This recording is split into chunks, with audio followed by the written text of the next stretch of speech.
Every single day, the same dreams. I am forced to relive the same memories whenever I close my eyes.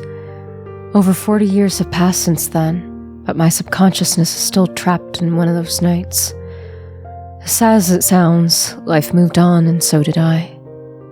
As much as I could call it moving on. After all, my life's mission was to do away with the source of my problems. To do away with the man made from mist. Or so I thought. I've clamored for a chance to take my vengeance on him for so long. The things I've done to get where I needed to would have driven a lesser man insane. I knew this and pushed through. Yet when the opportunity presented itself, I couldn't do it. An additional set of terrors wormed its way into my mind. A trio of demons aptly called remorse, guilt, and regret. I've tried my best to wrestle control away from these infernal forces, but in the end, as always, I've proven to be too weak. Unable to accomplish the single-minded goal I've devoted my life to, I let him go. In that fateful moment, it felt like I had done the right thing by letting him go. I felt a weight lifted off my chest. Now, with the clarity of hindsight, I'm no longer sure about that. That said, I am getting ahead of myself. I suppose I should start from the beginning. My name is Yaroslav Teuter, and I hail from a small Siberian village, far from any center of civilization. Its name is irrelevant. Knowing what I know now, my relatives were partially right and outsiders have no place in it.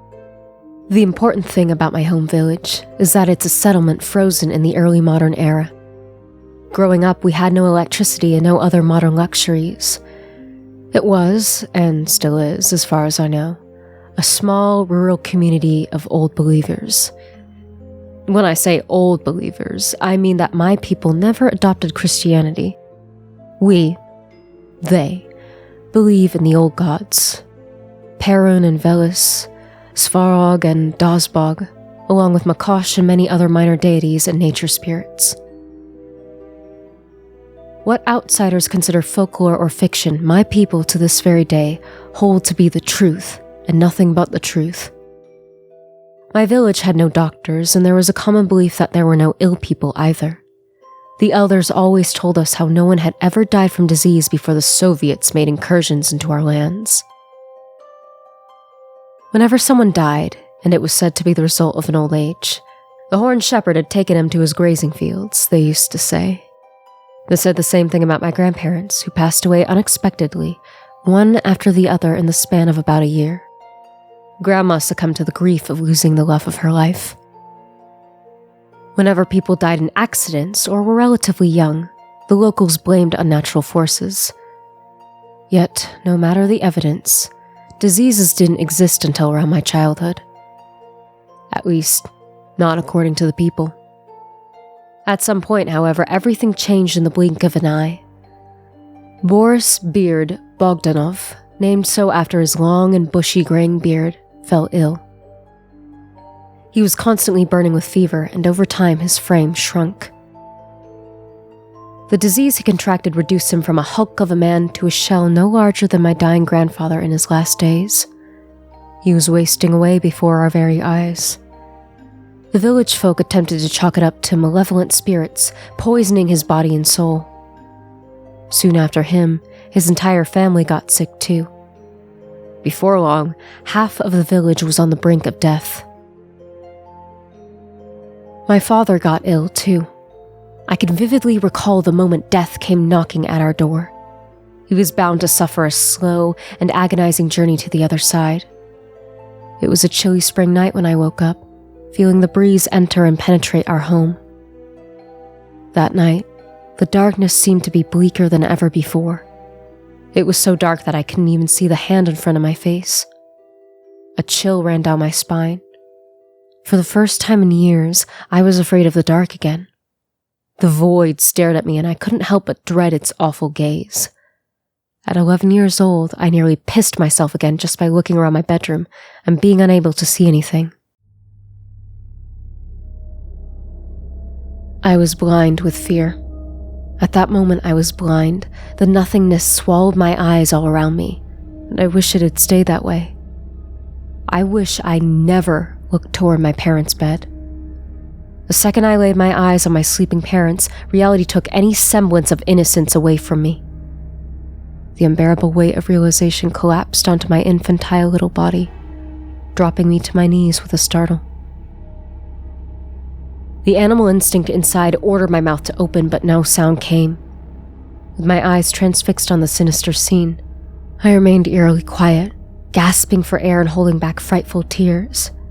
Every tall tale, every legend, every child's story I'd grown out of by that point came back to haunt my psyche on that one fateful night. All of this turned out to be true. As I sat there on my knees holding on to dear life, a silhouette made of barely visible mist crouched over my sleeping father. Its head pressed against father's neck, teeth sunk firmly into his arteries. The silhouette was eating away at my father. I could see this much, even though it was practically impossible to see anything else. As if the silhouette had some sort of malignant luminance about it. The demon wanted to be seen. I must have made enough noise to divert its attention from its meal, because it turned to me and straightened itself out into this tall, serpentine and barely visible shadow caricature of a human.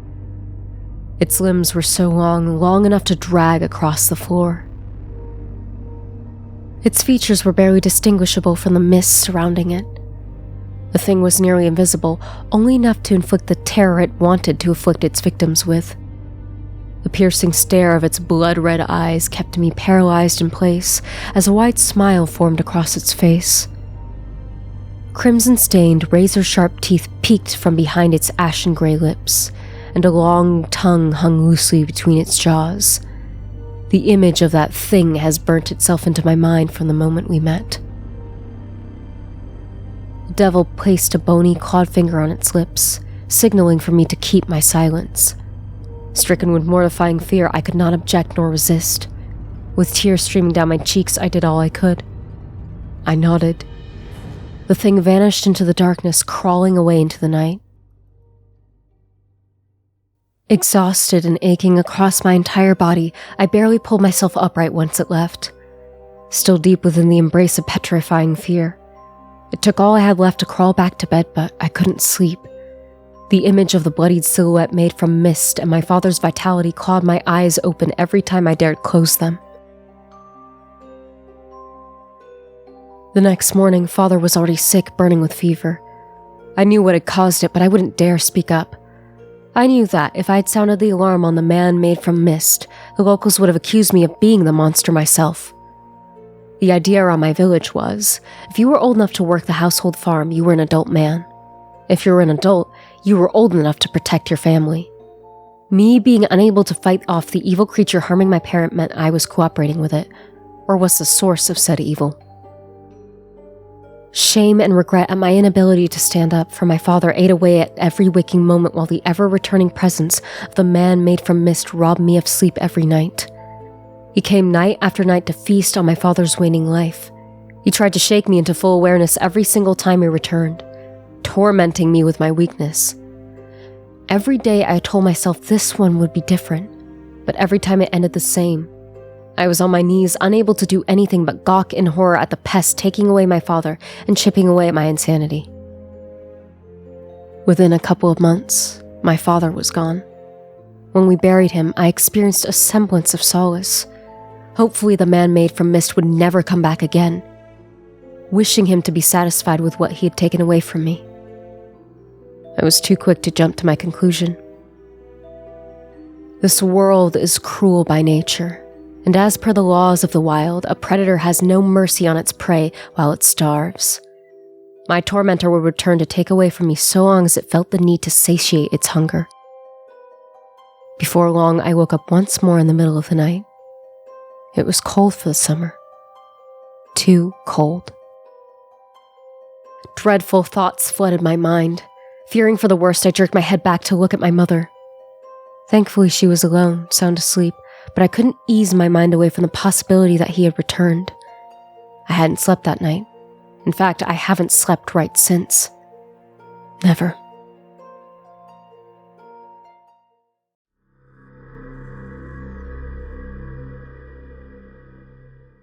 The next morning, I woke up to an ailing mother. She was burning with fever, and I was right to fear for the worst.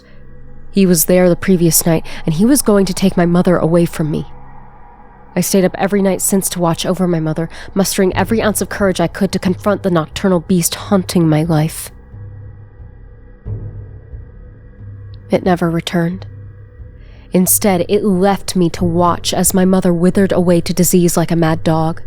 The fever got progressively worse, and she was losing all color. In a matter of days, it took away her ability to move, speak, and eventually, reason. I had to watch as my mother withered away, barking and clawing at the air. She recoiled every time I offered her water and attempted to bite into me whenever I get too close. The furious stage lasted about a week before she slipped into a deep slumber, and after 3 days of sleep, she perished. A skeletal, pale, gaunt husk remained of what was once my mother. While I watched an evil, malevolent force tear my family to shreds, my entire world seemed to be engulfed by its flames. By the time Mother succumbed to her condition, more than half of the villagers were dead. The Soviets incurred into our lands. They wore alien suits as they took away whatever healthy children they could find, myself included. I fought and struggled to stay in the village, but they overpowered me. Proper adults had to restrain me so they could take me away from this hell and into the heart of civilization. After the authorities had placed me in an orphanage, the outside world forcefully enlightened me. It took years, but eventually, I figured out how to blend with the city folk. They could never fix the so-called trauma of what I had to endure. There was nothing they could do to mold the broken into a healthy adult. The damage had been too great for my wounds to heal.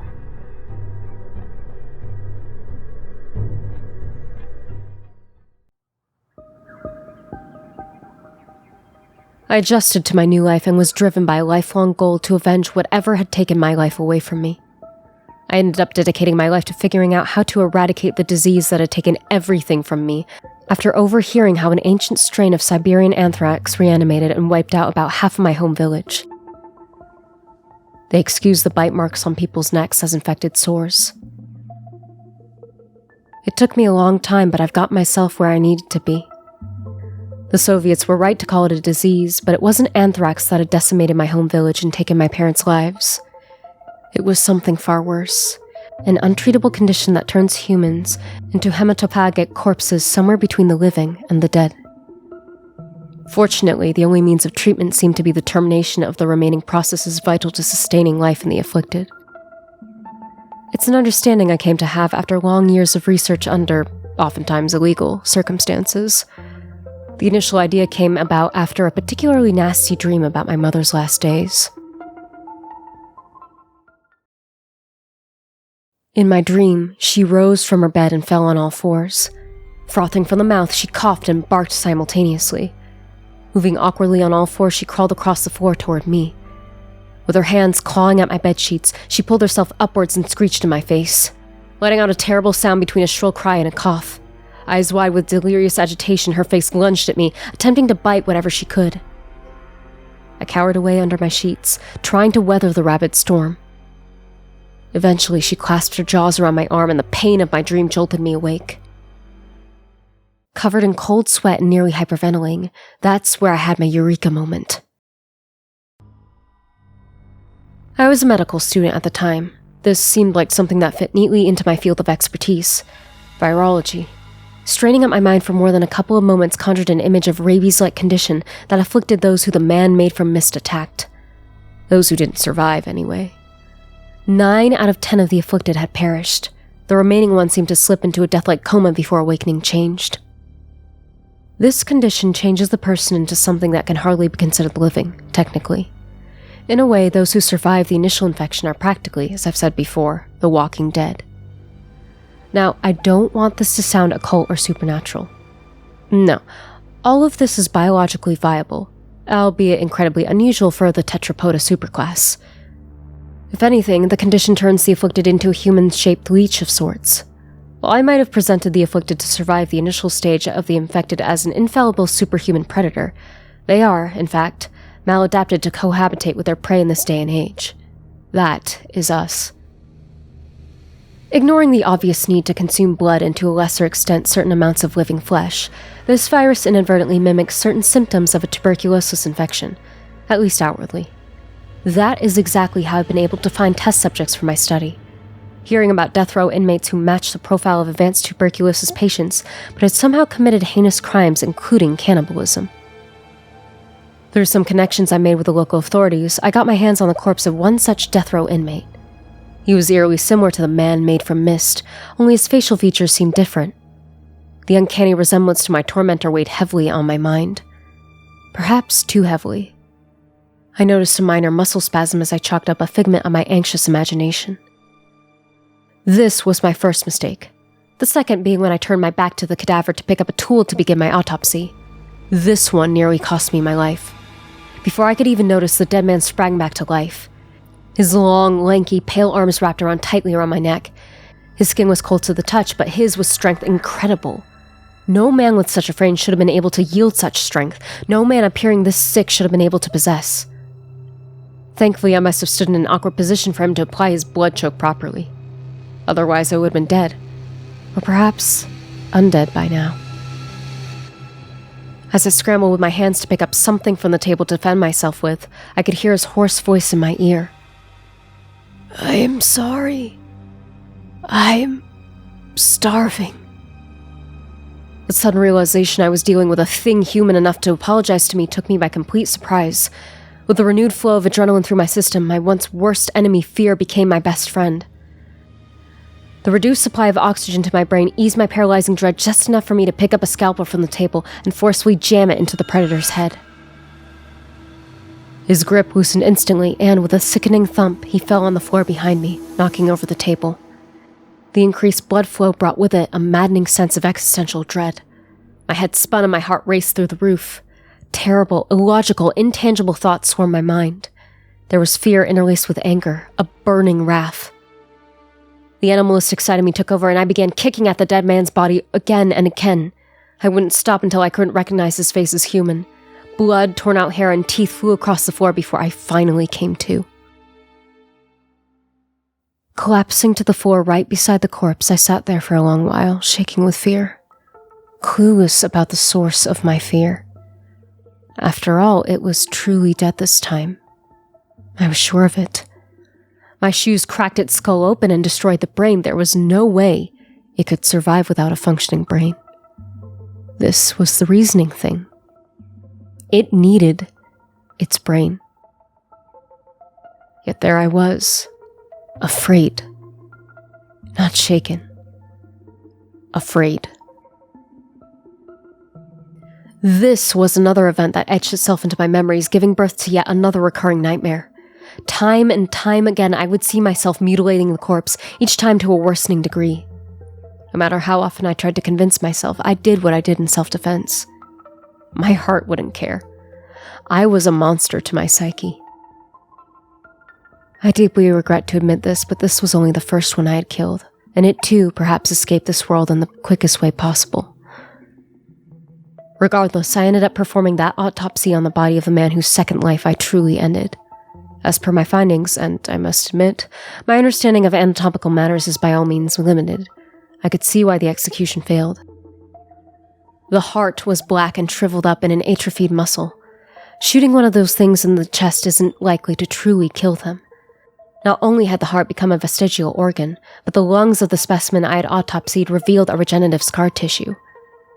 These things could survive what would be otherwise lethal to average humans. The digestive system, just like the pulmonary one, differed vastly from what I'd expected from the human anatomy. It seemed better suited to hold mostly liquid for quick digestion. Circulation, while reduced, still existed, given the fact that the creature possessed almost superhuman strength. To my understanding, the circulation is driven by musculoskeletal mechanisms explaining the power. The insufficient nutritional value of their diet can easily explain their gauntness. Unfortunately, this study didn't yield many useful results for my research. However, I ended up extracting an interesting enzyme from the mouth of the corpse. With great difficulty, given the circumstances. These things developed Draculin, a special anticoagulant found in vampire bats. As much as I'd hate to call these unfortunate creatures vampires, this is exactly what they are. Perhaps some legends were true, yet at the moment none of it mattered. I wanted to find out more. I needed to find out more. To make a painfully long story short, I'll conclude my search by saying that for the longest time, I had searched for clues using dubious methods. This, of course, didn't yield the desired results. My only solace during that period was the understanding that these creatures are solitary, and, thus, could not warn others about my activities and intentions. With the turn of the new millennium, fortune shone my way, finally. Shortly before the infamous Armin Maywe's affair, I had experienced something not too dissimilar. I found a post on a message board outlining a request for a willing blood donor for cash. This wasn't what one could expect from a blood donation, however.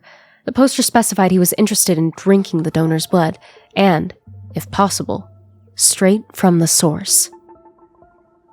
This couldn't be any more similar to the type of person I'd been looking for. Disinterested in the money, I offered myself up. That said, I wasn't interested in anyone drinking my blood either, so to facilitate a fair deal, I had to get a few bags of stored blood. With my line of work, that wasn't too hard. A week after contacting the poster of the message, we arranged a meeting.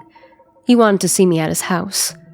Thinking he might intend to get more aggressive than I needed him to be, I made sure I had my pistol when I met him. Overall, he seemed like an alright person. For an anthropophagic hemophile. Other than the insistence on keeping the lighting lower than I usually like for our meeting, everything was better than I could ever expect. At first, he seemed taken aback by my offer of stored blood for information, but after the first sip of plasmoid liquid, he relented. To my surprise, he and I were a lot alike, as far as personality traits go. As he explained to me, there wasn't much that still interested him in life anymore. He could no longer form any emotional attachments, nor feel the most potent emotions. The one glaring exception was the high he got when feeding.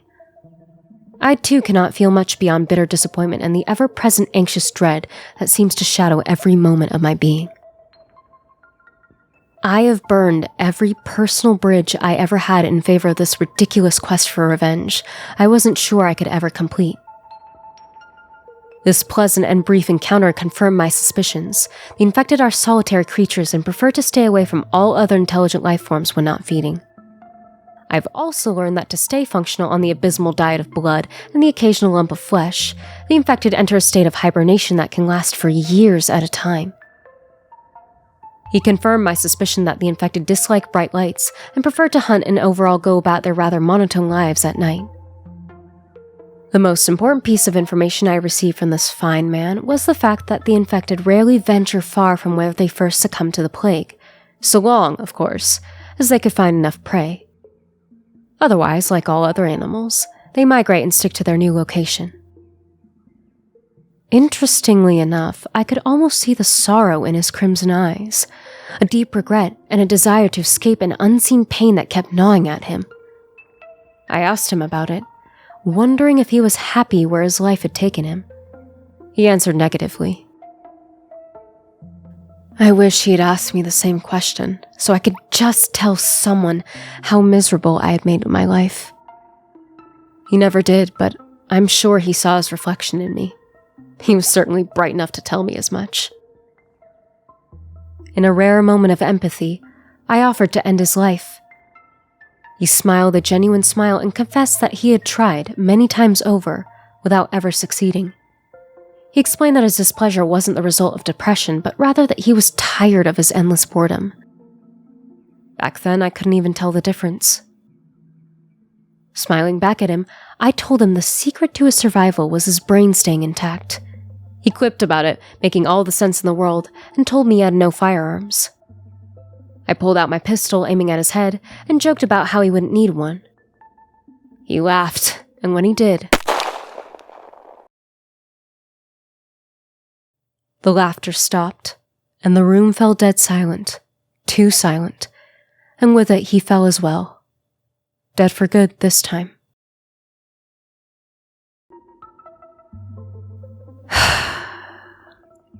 Even though this act of killing was justified, it still frequented my dreams. Yet another nightmare to a gallery of never-ending visual sorrows. This one, however, was more melancholic than terrifying, but just as nerve-wracking. He lost all reason to live. To exist just to feed? This was below things, no, people like us. The longer I did this, all of this, the more I realized I was dealing with my fellow humans. Unfortunately, the humans I've been dealing with have drifted away from the light of humanity. The cruelty of nature had them reduced to wild animals controlled by a base instinct without having the proper way of employing their higher reasoning for something greater. These were victims of a terrible curse, as was I.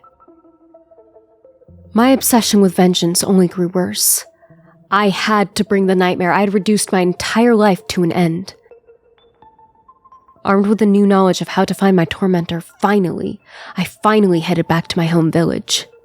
A few weeks later, I arrived near the place of my birth, near where I had spent the first 11 years of my life. It was night, the perfect time to strike. That was easier said than done. Just overlooking the village from a distance proved difficult. With each passing second, a new suppressed memory resurfaced, a new night terror to experience while awake. The same diabolical presence marred all of them. Countless images flashed before my eyes, all of them painful. Some were more horrifying than others. My father's slow demise. My mother's agonizing death. All of it tainted by the sickening shadow standing at the corner of the bedroom. Tall, pale, barely visible as if he was part of the nocturnal fog itself. Only red eyes shining. Glowing in the darkness along with the red hue dripping from his sickening smile.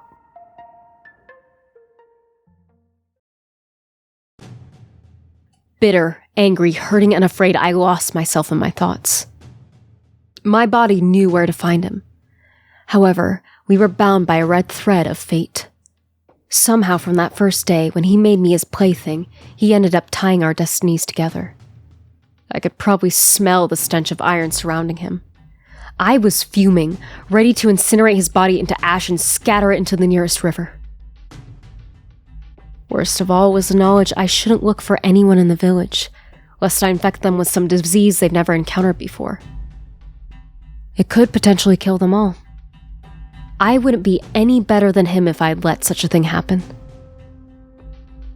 My inability to reunite with any surviving neighbors and relatives hurt so much that I can't even put it into words. All of that seemed to fade away once I found his motionless cadaver resting soundly in a den by the cemetery. How cliché. The undead dwelling in burial grounds. In that moment, bereft of his serpentine charm, everything seemed so different from what I remembered. He wasn't that tall. He wasn't much bigger than I was when he took everything from me. I almost felt dizzy, realizing he wasn't even an adult, probably. My memories have tricked me.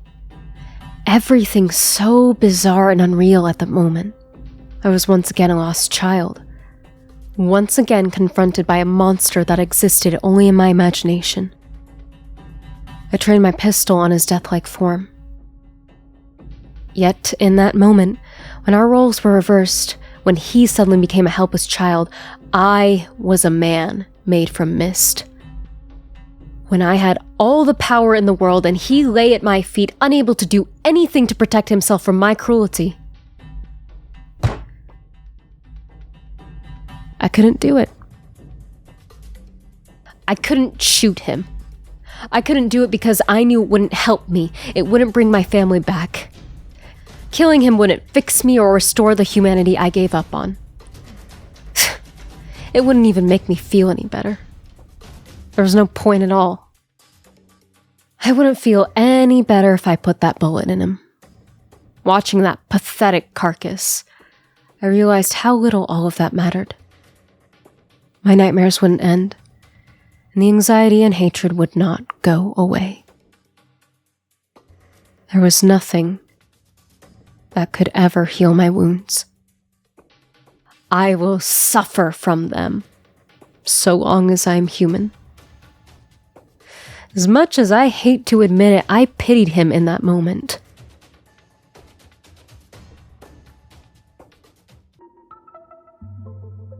As I've said, letting him go was a mistake. Maybe if I went through with my plan, I wouldn't end up where I am now. Instead of taking his life, I took some of his flesh. I cut off a little piece of his calf. He didn't even budge when my knife sliced through his pale leg like butter. This was the Pyrrhic victory I had to have over him. A foolish and animalistic display of dominance over the person whose shadow dominated my entire life. That wasn't the only reason I did what I did. I took a part of him just in case I could no longer bear the weight of my 3 demons. Knowing people like him do not feel the most intense emotions, I was hoping for a quick and permanent solution, should the need arise. Things did eventually spiral out of control. My insanity was waning, and with it, the will to keep on living. But instead of shooting myself, I ate that piece of him that I kept stored in my fridge. I did so with the expectation of the disease killing my overstressed immune system and eventually, me. Sadly, there are very few permanent solutions in this world, and fewer quick ones that yield the desired outcomes. I did not die, technically. Instead, the man made from mist was reborn. At first, everything seemed so much better. Sharper, clearer, and by far more exciting. But for how long will such a state remain exciting when it's the default state of being? After a while, everything started losing its color to the point of everlasting bleakness. Even my memories aren't as vivid as they used to be, and the nightmares no longer have any impact. They are merely pictures moving in a sea of thought. With that said, life isn't much better now than it was before. I don't hurt. I don't feel almost at all. The only time I ever feel anything is whenever I sink my teeth into the neck of some unsuspecting drunk. My days are mostly monochromed gray, with the occasional streak of red. But that's not nearly enough. Unfortunately, I lost my pistol at some point, so I don't have a way out of this tunnel of mist. It's not all bad. I just wish my nightmares would sting a little again. Otherwise, what is the point of dwelling on every mistake you've ever committed? What is the point of a tragedy if it cannot bring you the catharsis of sorrow?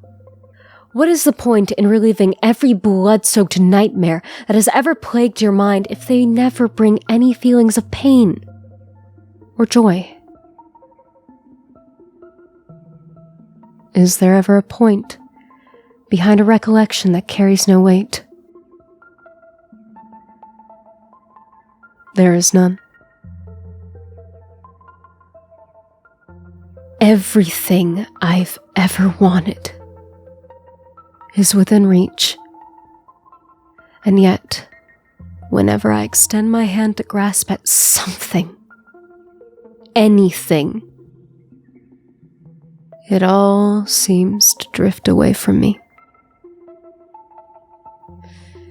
And now, only now, once the boredom that shadows my every move has finally exhausted me, now that I am completely absorbed by this unrelenting, impenetrable, and bottomless sensation of emptiness, this longing for something, anything, I can say I truly understand what horror is.